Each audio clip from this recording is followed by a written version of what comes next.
इसके अलावा मेरे साथ एक और खास मेहमान ट्रेड स्विफ्ट ब्रोकिंग के संदीप जैन साहब जुड़ चुके हैं। इसके साथ ही हमारी रिसर्च की पूरी टीम भी मेरे साथ जुड़ चुकी है। देवांशी से जानेंगे कैसा रहा बाजार का हाल, नेस्ले के नतीजे, अगले हफ्ते के ट्रिगर्स बताएंगी मानसी दवे, टेक महिंद्रा के नतीजों पर अपडेट देंगे कुशल गुप्ता और टाटा स्टील के शेयरों में आज तेजी क्यों, यह बताएंगे आशीष चतुर्वेदी। लेकिन सबसे पहले देख लेते हैं आज बाजार में कैसा कारोबार रहा।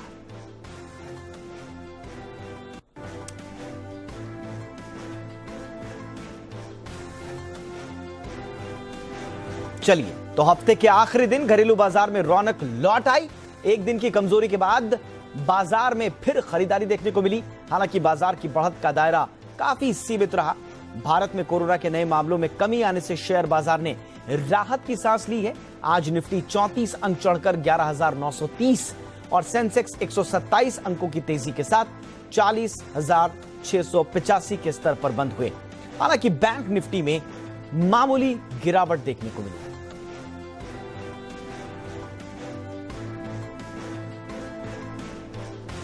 और अब रुक करेंगे आज के बाजार पर एडिटर स्टेक का, और हमारे साथ हैं जी बिजनेस के मैनेजिंग एडिटर अनिल सिंघवी। अनिल जी, स्वागत है आपका बाजार अगले हफ्ते में। अनिल जी, हफ्ते के आखिरी दिन बाजार में दायरे में एक तरह से कारोबार किया, हालांकि तेजी के साथ बंद होने में कामयाब रहे, लेकिन ओवरऑल आज के सत्र को आप किस तरह देखते हैं? आखिरी दिन भारतीय बाजारों में बेहद सीमित दायरे में कारोबार होता हुआ दिखा। दुनिया भर के बाजारों से संकेत बेहतर थे। अमेरिकी बाजारों में मजबूती के साथ कारोबार हुआ। जो बाइडेन और ट्रंप के बीच में आखिरी बहस के बाद डाउ फ्यूचर्स मजबूती के साथ ट्रेड करते दिखे, लेकिन उसके बावजूद भारतीय बाजारों में हफ्ते के आखिरी दिन मजबूती तो थी, लेकिन जोश नहीं था। निफ्टी मजबूती के साथ 30 अंक ऊपर बंद होने में कामयाब रहा, तो बैंक निफ्टी हल्के से लाल निशान में बंद हुआ और सेंसेक्स में रही 125 अंकों की तेजी। लेकिन मिड कैप और स्मॉल कैप शेयरों में एक्शन लगातार बढ़ता हुआ दिख रहा है। वजह पिछले 5 दिनों से लगातार खरीदारी के आंकड़े एफआईज की तरफ से आ रहे हैं। 6,500 करोड़ की खरीदारी उन्होंने कर डाली है। वहीं घरेलू फंड 8-9 ट्रेडिंग सेशन से लगातार बेच रहे हैं और 12,000 करोड़ की बिकवाली उनकी हुई है। तो एक और घरेलू फंड्स की बिकवाली 12,000 का अहम लेवल वो बाजार में ऊपरी स्तर पर रुकावट पैदा कर रहा है। तो निचले स्तर पर एफआईज की खरीदारी, ग्लोबल मार्केट्स की मजबूती और मजबूती का ट्रेंड, ये तीनों चीजें ऐसी है जिनकी वजह से निचले स्तरों से लगातार खरीदारी आती दिख रही है। रिजल्ट्स पर मिला जुला रिएक्शन है। आमतौर पर स्टॉक्स रिजल्ट के पहले तेजी दिखा रहे हैं और रिजल्ट के आने के बाद अच्छे रिजल्ट के बावजूद मुनाफा वसूली है। तो बेहद इंटरेस्टिंग मोड पर इस वक्त बाजार है। और हफ्ते की क्लोजिंग अगर आप देखेंगे तो 11,900 के ऊपर की क्लोजिंग निफ्टी पर अच्छी मानी जाएगी और 24,500 के ऊपर की बैंक निफ्टी की क्लोजिंग, उसके आसपास की बैंक निफ्टी की क्लोजिंग किसी भी लिहाज से बुरी नहीं है। तो मजबूती भरा हफ्ता इस बार भी रहा है। थोड़ा उतार चढ़ाव जरूर बढ़ा है। जैसे जैसे अमेरिका के चुनाव के नजदीक हम पहुंचेंगे, ये वॉलेटिलिटी, ये उतार चढ़ाव बढ़ने की आशंका है ही, लेकिन इस बीच बाजार टिके हुए हैं, ये कहना जरूर होगा। तो कुल मिलाकर एक और शांत छोटे दायरे का लेकिन ठीक ठाक सी मजबूती वाला सेशन भारतीय बाजारों के लिए। ओके, तो आज बाजार में किन सेक्टर्स में सबसे ज्यादा एक्शन देखने को मिला, ये अब बताने के लिए मेरे साथ मेरी सहयोगी देवांशी जुड़ चुकी हैं। देवांशी, बताइए आज बाजार में खबरों के चलते किन सेक्टर्स पर एक्शन दिखा है? बाजार में आज काफी छोटी रेंज में कारोबार होता हुआ दिखा और काफी सुस्त ट्रेडिंग सेशन देखने मिला था। आज जब कुल मिलाकर अगर आप सेक्टर्स की बात करें तो ऑटो से जुड़े हुए जितने सेक्टर्स थे, यहाँ पे हमने अच्छी खरीदारी आती हुई दिखी है। ऑटो इंडेक्स में आज अच्छे गेन्स आते हुए दिखे हैं। इसके अलावा हमने काफी प्रॉफिट बुकिंग देखी थी। फार्मा इंडेक्स पर हमने आज प्रॉफिट बुकिंग देखी है। बैंकिंग स्टॉक्स में आज हमने लाल निशान के साथ ट्रेड होते हुए देखे। फाइनेंशियल्स आज लाल निशान के साथ ट्रेड करते हुए दिखे थे। सबसे पहले अगर वायदा बाजार की बात करें तो आज Info Edge, Bharat Forge, Tata Steel, Power Grid जैसे कुछ स्टॉक्स थे जहां पे अच्छी खरीदारी आती हुई दिखी। फ्रेश लॉन्ग्स आज के दिन में बनते हुए दिखे हैं। लूजर्स की बात करें आज के दिन में तो वायदा बाजार पे कोफोर्ज, यहाँ पे सबसे ज्यादा गिरावट देखने मिली। फ्रेश शॉर्ट्स ऐड होते हुए दिखे हैं। बायोकॉन, आरबीएल बैंक, साथ ही फेडरल बैंक और भारतीय इन्फ्राटेल जैसे स्टॉक्स थे जहां पे सबसे ज्यादा गिरावट बनती हुई दिखी। और साथ ही आप देखिए जो बैंकिंग स्टॉक्स है, निजी बैंक्स, यहाँ पे हमने गिरावट आज की ट्रेडिंग सेशन में देखी है। ऑटो स्टॉक्स यहाँ पे सबसे ज्यादा मजबूती आती हुई दिखी थी आज की ट्रेडिंग सेशन में। मारुति पर आप देखिए करीब 4% तक की तेजी थी। Bajaj Auto, MNM, Motherson Sumi, Bosch, ये कुछ स्टॉक्स स्टॉक्स थे जहां पे आज अच्छे गेन्स थे। ऑटो एंसिलरीज में भी आज अच्छी तेजी होती हुई दिखी और टायर स्टॉक्स भी आज अच्छे वॉल्यूम्स के साथ खरीदारी आती हुई दिखी है। JK Tyre, Apollo Tyre, Balkrishna Industries, इन सब में अच्छी खरीदारी थी और इसके अलावा एविएशन स्टॉक्स भी आज अच्छे गेन्स दिखा रहे थे। स्पाइस जेट, इंटरग्लोब एविएशन दोनों में अच्छे गेन्स थे। साथ ही आप देखिए आज जो करार होता हुआ दिखा आदित्य बिरला फैशन और फ्लिपकार्ट का, और उसी के चलते इस स्टॉक में भी करीब 7% तक की तेजी देखने मिली थी। और इसके अलावा आज लाल निशान में, जैसे मैंने कहा, फाइनेंशियल स्टॉक्स जरूर बनते हुए दिखे और इसके अलावा सबसे ज्यादा जो प्रॉफिट बुकिंग दिखी वो रियल एस्टेट स्टॉक्स में बनती हुई दिखी थी। पूरे हफ्ते अच्छे गेन्स हुए, लेकिन आज की ट्रेडिंग सेशन में ओबरॉय और शोभा दोनों पर लाल निशान के साथ ट्रेड होता हुआ दिखा। और इसके अलावा आज जी बिजनेस पर जो सुपर हिट कॉल्स आपको रेकमेंड किए गए थे, यहाँ पे दमदार एक्शन बनता हुआ दिखा। एशियन पेंट्स आपको राकेश जी ने रेकमेंड किया था, टाटा मोटर्स पर रिकमेंडेशन मिली थी सचिन जी तरफ से, कोफोज आपको आशीष जी ने रेकमेंड किया था, अपोलो टायर, M&M, मारुति, ये कई स्टॉक्स थे जो आज आपको दिन भर जी बिजनेस पर रेकमेंड किए गए और यहाँ पे अच्छी कमाई होती हुई दिखी है। ओवरऑल ब्रॉडर मार्केट्स की बात करें तो गेन्स जरूर थे, हरे निशान में आज बाजार बंद हुए, लेकिन छोटी रेंज में आज बाजार में कारोबार होता हुआ दिखा। बिल्कुल, इसीलिए जी बिजनेस आपको बताता है कमाई के मौके पर कहां बन रहे हैं और वहां कमाई होती भी है, इसीलिए हम कहते हैं जी बिजनेस आपका फायदा। और अब नेक्स्ट ट्रेडिंग सेशन में आप कहां फायदा देख सकते हैं, मुनाफा कहां पर है, यह बताने के लिए मेरे साथ इस वक्त खास मेहमान जुड़ चुके हैं ट्रेड स्विफ्ट ब्रोकिंग के संदीप जैन जी। संदीप जी, बहुत बहुत स्वागत है आपका। हम इनसे जानेंगे कि नेक्स्ट ट्रेडिंग सेशन में कहां मौका बन रहा है, साथ ही पोजिशनल और लॉन्ग टर्म की भी बात करेंगे। लेकिन सबसे पहले Sandeep ji, next trading session में आपके लिए इंट्राडे पिक क्या होगी सर? बिल्कुल, जैसा कि अनिल जी भी कह रहे थे, मिड कैप स्मॉल कैप में बहुत अच्छा माहौल बना हुआ है। एफआईआईज बाइंग किए हैं कैश मार्केट में कंटिन्यूअसली, तो मुझे लगता है कि अब मिड कैप स्मॉल कैप अच्छा चलेंगे। बट मैं जो इंट्राडे के पिक के तौर पे लाया हूं वो है कोलगेट-पाल्मोलिव। एक जबरदस्त कंपनी, बहुत ही कंसोलिडेशन अच्छा किया हुआ है इन लेवल्स पे और रिस्क रिवॉर्ड रेशियो बहुत बढ़िया है, टेक्निकली बहुत अच्छा हो रखा है, फंडामेंटली तो कोई बात ही नहीं है। और फंडामेंटली भी मैं कह दूं कि जो क्वार्टरली रिजल्ट्स थे, फैंटास्टिक रिजल्ट्स थे, highest ever quarterly profits company ने दिया है इस बार सितंबर 20 में। तो I am very bullish on the stock और मुझे ऐसा लगता है कि 1440 का स्टॉप लॉस लगा के 1520 तक के, 1530 तक के, 1520-30 का टारगेट लगा के आराम से काम किया जा सकता है मंडे के लिए। ऑलराइट, तो कोलगेट-पाल्मोलिव के साथ ही साथ अब जरा पोजिशनल ट्रेड की भी बात कर लेते हैं सर। ये तो इंट्राडे के लिए हो गया, पोजिशनल ट्रेड के लिए आपके पिक सर? बिल्कुल, देखिए टेक्सटाइल स्टॉक्स काफी अंडर प्ले कर रहे हैं और मैंने आज भी जो हमारी सीरीज होती है जैन साहब के जेम्स, उसमें मैंने वर्धमान एक्रिलिक्स दिया है, तो उसी का एक पेयर है सेंचुरियन का, जो कि मैंने पहले भी जैन साहब के जेम्स में लॉन्ग टर्म पिक के तौर पे दिया और बहुत अच्छा भी चला हुआ है। और अब वापस से अच्छी कंसोलिडेशन हुई है, तो मुझे लगता है कि पोजिशनल पिक के तौर पे ये स्टॉक बहुत अच्छा कर सकता है। और 210 के टारगेट के लिए इसको ले, बहुत ही बेहतरीन क्वालिटी फंडामेंटल्स है, बहुत सस्ती कंपनी है, बुक वैल्यू के सामने बहुत सस्ते लेवल्स पे अवेलेबल है। जस्ट बिकॉज कि मिड कैप स्मॉल कैप कम चल रहे थे इतने दिन, इसलिए स्टॉक्स अभी अच्छे वैल्यूएशंस पे अट्रैक्टिवली अवेलेबल है। और मिड कैप स्मॉल कैप में चाल आएंगी तो ये सारे अच्छे स्टॉक्स, बिरला ग्रुप की कंपनी है, fundamentally strong, technically well consolidated और रिस्क रिवॉर्ड रेशियो के हिसाब से भी बहुत बढ़िया। तो मुझे लगता है कि बिल्कुल इस स्टॉक को ले और 210 के टारगेट के लिए। ऑलराइट, तो इंट्राडे के लिए कोलगेट-पाल्मोलिव और सेंचुरियन का, पोजिशनल के लिए ये हैं संदीप जी के रिकमेंडेशन। और ऑब्वियसली आपको स्टॉप लॉस को फॉलो करना है बहुत बारीकी से। बहरहाल आगे बढ़ते हैं। आज नेस्ले ने सितंबर तिमाही के नतीजे पेश किए हैं। कैसे रहे नेस्ले के नतीजे, ये बताने के लिए हमारे साथ इस वक्त देवांशी जुड़ी हुई हैं, जो बताएंगी कि नेस्ले के नतीजे कैसे रहे। Devanshi, over to you. Nestle के आंकड़ों में इस बार कोई मेजर सरप्राइज नहीं है, इनलाइन ही नंबर्स आते हुए दिखे हैं, लेकिन कामकाजी मुनाफा मार्जिन्स हल्के से अनुमान से बेहतर आते हुए दिखे हैं। सबसे पहले अगर आई की बात करें तो कंपनी का कहना है कि इनकी जो वॉल्यूम ग्रोथ साथ ही प्रोडक्ट मिक्स है, इसी के चलते इस बार 10% तक की बढ़त देखने मिली है। साथ ही कामकाजी मुनाफा इस बार 16% तक बढ़ता हुआ दिखा है। सबसे पहले तो इनके जो विज्ञापन खर्च है, साथ ही इनके जो कामकाजी खर्च है, इसमें इस बार कमी आती हुई दिखी थी। कई रॉ मटेरियल की जो कीमतें थी उसमें कमी थी, जिसका फायदा कंपनी को मिलता हुआ दिखा दिखा है। मार्जिन इस बार 25% पे आते हुए दिखे हैं, 24% से बढ़कर, और जो मुनाफा है वो 1% तक कम होता हुआ दिखा है। वो इसीलिए क्योंकि पिछले साल कंपनी को टैक्स का बेनिफिट मिलता हुआ दिखा था, इसी के चलते आपको दिख रहा है कि जो मुनाफा है उसमें गिरावट है, लेकिन इन ऑल नंबर्स इस बार अच्छा आते हुए दिखे हैं। कंपनी ने इस बार 135 रुपीज प्रति शेयर का डिविडेंड भी डिक्लेयर किया है। साथ ही मैनेजमेंट का ये कहना है कि इनकी जितने भी की ब्रांड्स हैं, जैसे कि मैगी, साथ ही इनके जो सॉसेज हैं, किट कैट है, मंच है, इसमें हमने इस बार डबल डिजिट की ग्रोथ देखी है। सप्लाई अब नॉर्मल होती हुई दिख रही है, और साथ ही कंपनी की जो एक्सपोर्ट की बिक्री है उसमें 9% से ज्यादा की बढ़त इस तिमाही में देखने मिली है। ई कॉमर्स की जो बढ़त है वो 97% पर आती हुई दिखी है। तो इन ऑल जो कमेंट्री है वो भी पॉजिटिव की तरफ आती हुई दिखी है, और साथ ही जो नंबर्स हैं वो भी इस बार अच्छे आते हुए दिखे हैं, लेकिन कोई मेजर सरप्राइजेस इस बार नंबर्स में आते हुए नहीं दिखे हैं।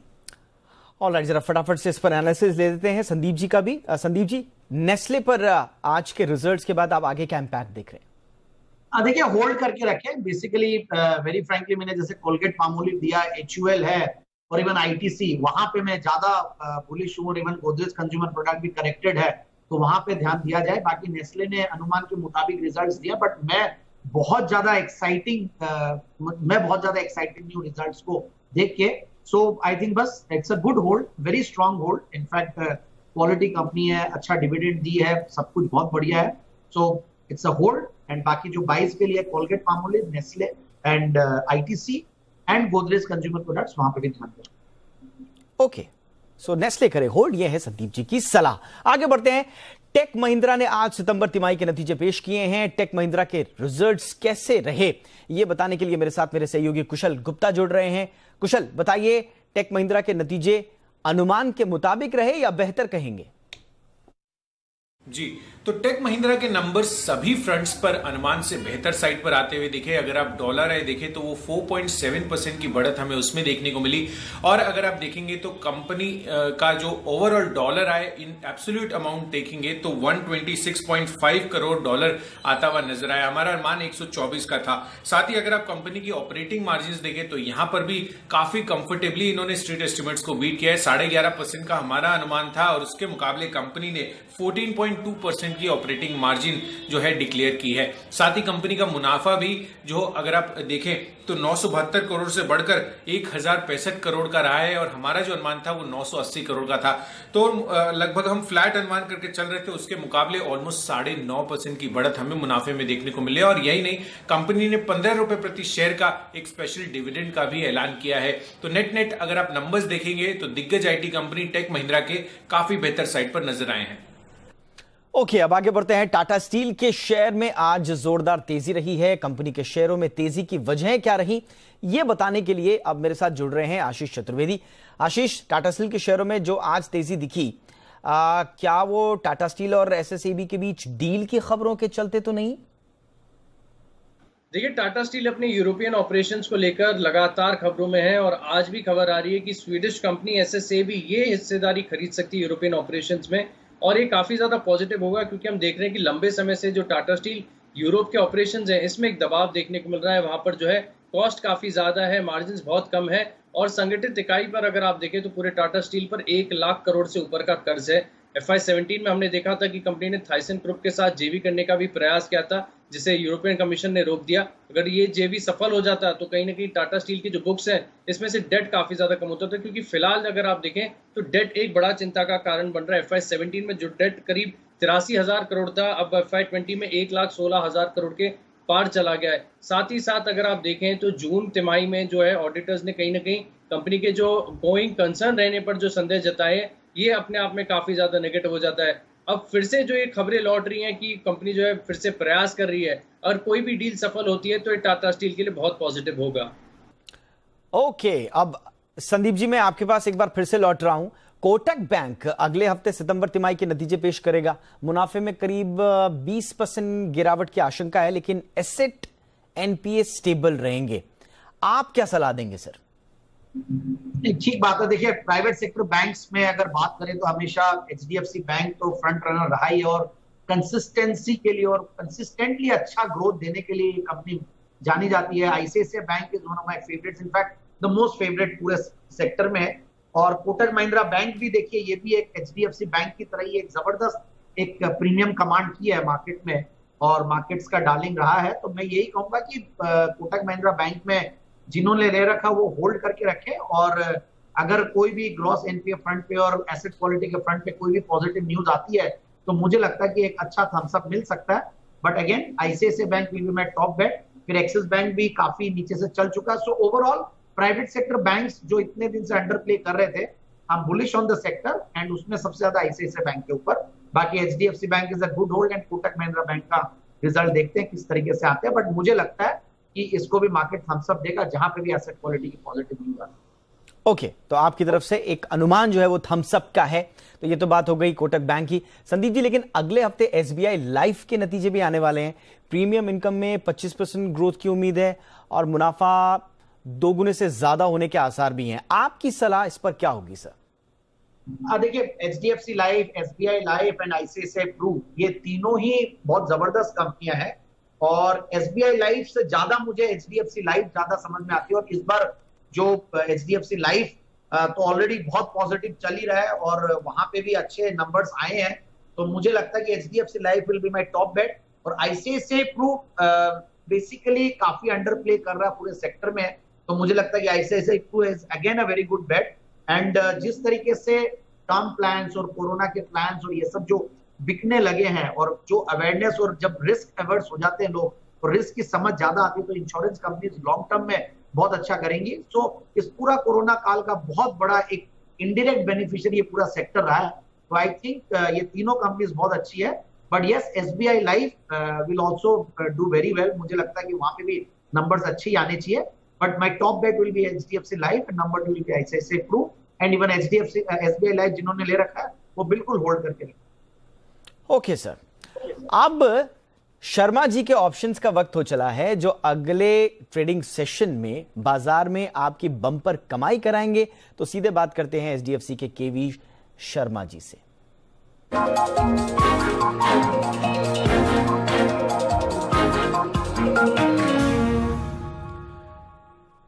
तो वीके शर्मा जी हमारे साथ जुड़ चुके हैं। शर्मा जी, बहुत बहुत स्वागत है आपका। बताइए सर, कौन सा ऑप्शन आप दर्शकों को बताएंगे जो सोमवार को कराएगा कमाई? नमस्ते आपको और आपके सभी उत्साही दर्शकों को।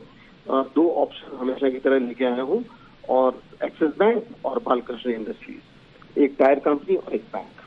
सो एक्सिस बैंक एसेंशियली इस पूरी सीरीज के अंदर हमने शॉर्ट कवरिंग देखी है और स्टॉक नीचे से बढ़ा है करीब 27%। मेरा ये मानना है कि इस सेटलमेंट के अंदर अभी भी इसके अंदर शॉर्ट कवरिंग जारी रह सकती है। तो 510 का कॉल मैं सजेस्ट कर रहा हूँ। 10 रुपए 75 रुपए जो क्लोजिंग था उस पर लिया जा सकता है। 7 रुपए का स्टॉप लॉस रखें और 15 रुपए का टारगेट। बालकृष्ण इंडस्ट्रीज दूसरी तरफ ऐसा स्टॉक है जिसके अंदर ओपन इंटरेस्ट के अंदर करीब पूरी सीरीज में 67% वृद्धि हुई है, और आज एसेंशियली ओपन इंटरेस्ट में थोड़ी कमी, लेकिन स्टॉक ऊपर गया है। तो यहाँ पे मैं सजेस्ट करूंगा कि अन्य टायर कंपनी में तुरंत ये स्टॉक भी चलने की तैयारी में है, और 1400 की कॉल 20 रुपए 60 पैसे पे ली जा सकती है। स्टॉप लॉस रखे 14 रुपए का, टारगेट रहेगा 35 रुपए का। और आप सभी को बहुत नवरात्रि की बहुत बहुत शुभकामनाएं, और मेरी ये प्रार्थना कि दशहरा आप सभी के लिए मंगलमय हो और नई विजय की एक अनाउंसमेंट हो। धन्यवाद और जय हिंद। Thank you Sharma ji. तो ऑप्शन से शानदार कमाई के मौके, एक्सिस बैंक 510 की कॉल, बालकृष्ण इंडस्ट्री 1400 की कॉल, स्टॉप लॉस आपको फॉलो करने हैं जैसा सुझाया है शर्मा जी ने। अब एक छोटा सा ब्रेक ले लेते हैं और ब्रेक के बाद आपको बताएंगे कि स्ट्रैटेजी आपकी किस तरह से हो अगले हफ्ते के लिए और अगले ट्रेडिंग सेशन यानी कि सोमवार के लिए। बने रहिए हमारे साथ, लौट रहे हैं एक छोटे से ब्रेक के बाद।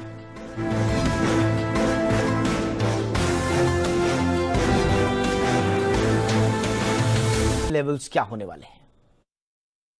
अगला हफ्ता 2-3 लिहाज से बेहद अहमियत भरा है। पहला, आप महीने की एक्सपायरी देखेंगे और मंथली एक्सपायरी पर डेटा ज्यादा होते हैं, एक्शन बड़ा होता है जो होने वाला है अगले गुरुवार। इसके अलावा बस ये आखिरी हफ्ता होगा और उसके बाद अमेरिका में 3 नवंबर को जो चुनाव होने हैं उसके आप बेहद करीब पहुंचेंगे तो थोड़ी सी वॉलेटिलिटी बढ़ेगी। तीसरा, नतीजों का सीजन फुल फ्लैश चलेगा, तो ढेर सारे रिजल्ट्स अगले हफ्ते आने वाले हैं, दिग्गजों के भी, मिड कैप और स्मॉल कैप शेयरों के भी। तो ये तीनों ही ट्रिगर्स ऐसे हैं जिनकी वजह से बाजार में भरपूर एक्शन रहने वाला है, स्टॉक्स में भी, सेक्टर्स में भी और इंडेक्स में भी। जहां तक इंडेक्स का सवाल है, निफ्टी में 11,800 के नजदीक बेहद मजबूत सपोर्ट के तौर पर बाजार देख रहा है। 11,800, 11,850 इस रेंज में आते ही निफ्टी में खरीदारी आती है। 12,000, 12,025 ऊपरी वो रेंज है जो पार करना थोड़ा सा मुश्किल हो रहा है, लेकिन अगर एक्सपायरी के हफ्ते में 12,025 पार करके टिके और बंद हुए तो फिर बाजार 200-400 पॉइंट की तेजी निफ्टी पर वहीं से दिखाने के लिए तैयार हो जाएंगे। बैंक निफ्टी का जहां तक सवाल है, 24,000, 24,100 अगले हफ्ते बैंक निफ्टी पर एक मजबूत सपोर्ट के तौर पर काम करेगा। 24,800 से 25,200 ये 400 पॉइंट की रेंज ऊपर में कंजेशन जोन है, और एक बार 25,200, 25,250 को पार किया तो बैंक निफ्टी भी फिर वहां से बड़ी तेजी के लिए तैयार होता दिखेगा। तो इस रेंज पर आपको फोकस करना है, नतीजों पर फोकस करना है। छोटे छोटे स्टॉक्स और छोटे छोटे सेक्टर्स में जबरदस्त चर्निंग और एक्शन चल रहा है, और वो आपके लिए बेहद मजबूती भरा आगे भी दिख सकता है। तो इसके लिए आपको रहना है तैयार अगले हफ्ते भी। बहुत बहुत शुक्रिया अनिल जी, अगले हफ्ते की तैयारी करवाने के लिए और स्ट्रैटेजी बताने के लिए हमारे दर्शकों को। और अब बढ़ते हैं आगे। आज ऑप्शंस की स्ट्रैटेजी बताने के लिए इस वक्त हमारे साथ कोटक सिक्योरिटीज के श्रीकांत चौहान साहब जुड़ चुके हैं। श्रीकांत जी, बहुत बहुत स्वागत है आपका। बताएं सर, ऑप्शंस के जरिए कहां पर मौके बन रहे हैं? Good evening. देखिए, मुझे लग रहा है कि दो स्टॉक है कि जहां पे हमें फोकस रखना है। एक तो है टीसीएस टेक्नोलॉजी से, जहाँ पे काफी अच्छा करेक्शन हुआ है और एक अच्छे सपोर्ट के आसपास आ चुका है। तो हम वहाँ पे दर्शकों को ये सलाह देंगे कि 2700 के जो स्ट्राइक प्राइस है करंट मंथ की, उसके कॉल ऑप्शंस बाय करें। वो कुछ 22 से 25 रुपए के करीब वो मिल रहा है कॉल ऑप्शन अपने को। हमें उसमें स्टॉप लॉस रखना है 5 रुपए का, और हम यहाँ पे टारगेट एक्सपेक्ट कर रहे हैं 50 और 60 रुपए के। और जो दूसरा स्टॉक है वो है ब्रिटानिया, और यहाँ पे अच्छी खासी मंदी बनी है, और ये स्टॉक मुझे लगता है कि 3200 या 3250 के लेवल्स को छू सकता है। तो 3500 के पुट ऑप्शंस लेने हैं करंट सीरीज के ही, जो तकरीबन ट्रेड कर रहे हैं 55 या 60 रुपए के करीब। यहाँ पे हमें स्टॉप लॉस रखना है 20 रुपए का, यानी कि एट 20 रुपीज, और हम टारगेट सोच रहे हैं 105 से लेकर 170 रुपए के। ओके श्रीकांत जी, तो ये थी श्रीकांत चौहान की राय। बहुत बहुत शुक्रिया आपका श्रीकांत जी हमारे साथ जुड़ने के लिए। और फटाफट से मैं संदीप जी का रुख कर लेता हूं। संदीप जी, अब फटाफट से एक लॉन्ग टर्म पिक भी हो जाए सर। यस, बिल्कुल। देखिए, एक बेहतरीन क्वालिटी कंपनी है सेंट गोबिन, और ये स्टॉक हमने जैन साहब के जेम सीरीज में 50 रुपए के लेवल्स पे रेकमेंड किया था, और उसके बाद 65 रुपए का टारगेट भी अचीव हुआ, और उसके बाद 76 रुपए तक, 75 रुपए 90 पैसे टू बी प्रिसाइज तक जाके वापस से एक बहुत ही अट्रैक्टिव लेवल्स पे अवेलेबल है। अब रीजन क्या होता है कि जब वापस से जब मिड कैप स्मॉल कैप में रुझान जब बीच में खराब हो गया था, तो काफी प्रॉफिट बुकिंग आती है, और ये सारे छोटे शेयर्स में जब प्रॉफिट बुकिंग आई तो बहुत नीचे अपने स्तरों पे आ जाते हैं। बट अब जिस तरीके से अब लग रहा माहौल बहुत बढ़िया बन गया है, और auto ancillary stocks are doing very well. आज के सत्र में भी बहुत अच्छा कर रहे थे, और आने वाले दिनों में, क्योंकि ये सारे के सारे स्टॉक्स अंडर प्ले कर रहे थे। बट अब जिस तरीके से व्हीकल मैन्युफैक्चरर्स के अच्छे नंबर्स आने की उम्मीद लगाए बैठे हैं, और आएंगे भी ऐसा लगता है, तो मुझे लगता है कि ये कंपनी बहुत बेहतरीन करेगी। एक अच्छी एमएनसी कंपनी है, और फ्रांस की एक एमएनसी की सब्सिडियरी है, और 22 कंट्रीज में काम करती है कंपनी, और फंडामेंटल्स भी बहुत मजबूत है। 75% प्रोमोटर की स्टेक है, जो ये ग्लासेस बनाती है, लेमिनेटेड विंडशील्ड्स और सारे। तो मैं बोलता हूँ 75 रुपए के टारगेट के लिए स्टॉक को बिल्कुल इन लेवल्स पे लेना चाहिए आने वाले 6 से 9 महीने। ऑलराइट संदीप जी, बहुत बहुत शुक्रिया लॉन्ग टर्म पिक के लिए, और इसी के साथ आपका हम शुक्रिया अदा करेंगे हमारे साथ जुड़ने के लिए, और इसी के साथ मेरे तमाम सहयोगियों का भी बहुत बहुत शुक्रिया। इसी के साथ आज बाजार अगले हफ्ते के इस एपिसोड में इतना ही। इजाजत दें और बने रहिए जी बिजनेस के साथ। नमस्कार।